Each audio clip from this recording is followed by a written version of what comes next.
Ya, halo, selamat sore. Hari ini saya akan jelaskan mengenai kontrak perkuliahan RPS konsep keperawatan komplementer ya. Jadi konsep keperawatan komplementer itu terdiri dari 3 SKS.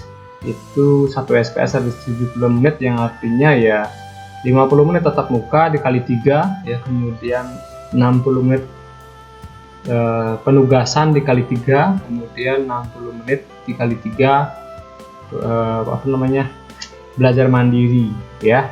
Nah, dosen pengampu itu ada 4 orang, itu saya, kemudian 4 kali pertemuan, kemudian Pak Agus Haryani 4 kali pertemuan, kemudian Pak Adit 3 kali pertemuan, dan Pak Ipan 3 kali pertemuan. Nah, pembagian pembelajaran itu sudah saya buat di dalam RPS seperti ini, pertemuan 1 sampai pertemuan 4 saya, kemudian nanti ya kalau saya ini bisa dibaca nanti lebih detail bahwa saya terkait dengan teori keperawatan yang mendasari keperawatan komplementer.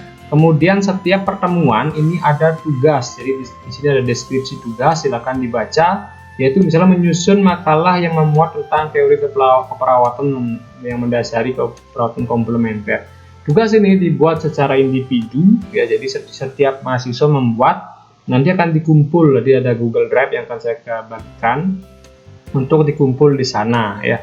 Itu nggak boleh copy paste, silakan dari hasil menonton video YouTube misalnya saya gunakan atau mungkin Zoom, mahasiswa merangkum semua materi itu kemudian menambahkan dari materi-materi di luar, kemudian menyusun dengan makalah. Jadi pasti berbeda kan, karena setiap orang pasti cara searchingnya juga berbeda, gaya menulisnya juga berbeda, sehingga tidak mungkin sama ya, walaupun tugas makalahnya sama. Kemudian setelah itu nanti yang wajib ya, ini ada penilaian 2%, 3% total penilaiannya. Nanti kemungkinan juga ada kuis setiap hari ya, kalau saya di dosen yang lain saya nggak tahu. Nanti itu yang penting adalah wajib membuat tugas per kali pertemuan dan juga sesuai dengan yang ada di RPS. Pertemuan kedua juga saya, topiknya ini, kemudian tugasnya ini, jadi jelas ya.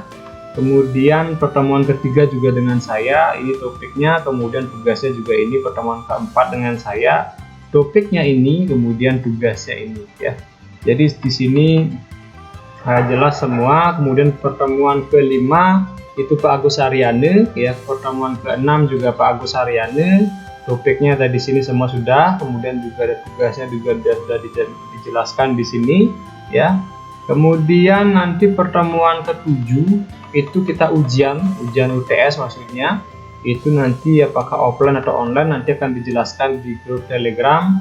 Kemudian di pertemuan ke-8 itu mohon maaf, ini saya pertemuan ke-8 juga dengan Pak Agus Haryani. Di sini juga topiknya dan tugas. Pertemuan ke-9 dengan Pak Agus Haryani, kemudian pertemuan ke-10 dengan Pak Adit, 11 dengan Pak Adit, ke-12 juga dengan Pak Adit ya, 13, 14 Pak Ipan, sampai pertemuan terakhir ke-15 juga Pak Ipan, dan setelah itu ada UAS. Jadi UTS UAS sesuai dengan siapa yang ngajar di masing-masing pertemuan. 7 pertemuan UTS, kemudian 7 pertemuan selanjutnya setelah UTS UAS. Jadi nanti soal-soal dari dosen-dosen tersebut ya. Jadi di UTS berarti saya sama Pak Agus, nanti di pertemuan selanjutnya Pak Agus dengan untuk UAS nanti Pak Ipan dengan Pak Adit gitu ya. Jadi seperti itu. Kemudian teknik penilaian nanti ada nilai sikap, keterampilan umum, dan keterampilan khusus. Sikap dilihat dari kehadiran Zoom meeting, kemudian tanya jawab, keaktifan, kemudian ini juga masuk disiplin, tanggung jawab, pembuatan tugas, dan yang lain-lainnya. Kemudian ini bisa dibaca.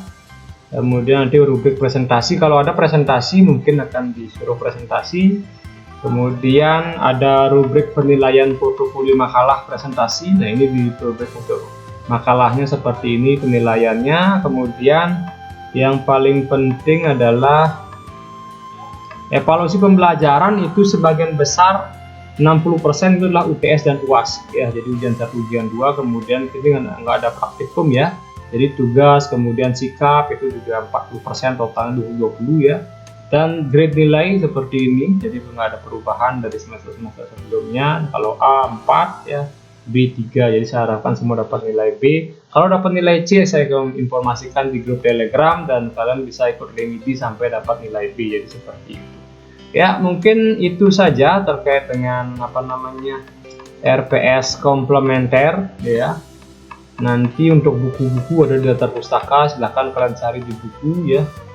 Bisa juga searching di internet, ini judul buku-bukunya ya, bahan-bahan ajarnya saya juga nanti materi slide itu saya kirimkan lewat Google Drive juga ya. Oke, mungkin sekian dari saya. Nanti kalau ada pertanyaan silahkan komentar di grup Telegram, tanyakan ke saya kalau nggak jelas apa saja. Nah, untuk PJMK, tolong hubungi saya sehari sebelum perkuliahan dimulai atau 2 hari sebelum perkuliahan dimulai. Tanya ke dosennya apakah menggunakan metode Zoom meeting atau menggunakan YouTube atau apa. Jadi kontrak ke dosen dulu sehingga disepakati. Setelah itu baru dosen akan persiapan untuk link Zoom. Nanti silakan adik-adik minta ke Prodi ya, ke Pak Nur yang untuk minta link Zoom-nya ya. Kalau YouTube nanti saya sendiri ya, mungkin dosen sendiri yang akan memberikan melalui Telegram. Jadi nama-nama dosen sudah ada di Telegram semua ya. Nanti silakan kontak PJMK-nya, kalau nggak tahu bisa WA saya, nanyakan nomor kontak dosennya ya. Oke, mungkin itu saja, dan ingat kedisiplinannya, izin yang sah adalah izin yang ada surat izin dari Kaprodi. Jadi kalau mau izin jauh-jauh hari, minta formulir surat izin diisi tangan mahasiswa dan PA, kemudian nanti di screenshot atau di foto kirim ke Telegram, itu bukti izin yang sah. Kalau enggak berarti saya anggap tidak hadir tanpa pemberitahuan. Kalau sakit ya boleh pemberitahuan lewat WA dulu, habis itu kalian silakan ke dokter atau ke puskesmas minta surat keterangan sakit, nanti kirim ke saya atau ke Telegramnya ya. Jadi itu untuk di luar dari itu saya anggap tidak hadir tanpa keterangan ya, yang pastinya akan mempengaruhi nilai itu ya. Mungkin itu saja dari saya. Tata tertib ikut Zoom atau kita gunakan Zoom ya pasti adalah sudah dijelaskan ya di awal oleh saya sendiri juga, itu harus namanya ada NIM di depan, kemudian semester ada nama lengkap, jadi itu ya. Oke, itu saja. Mungkin kalau nggak ada pertanyaan silakan ditanya di Telegram, nanti saya akan jawab melalui Telegram. Oke, sekian dari saya, sampai ketemu di awal perkuliahan minggu depan ya. Selamat sore.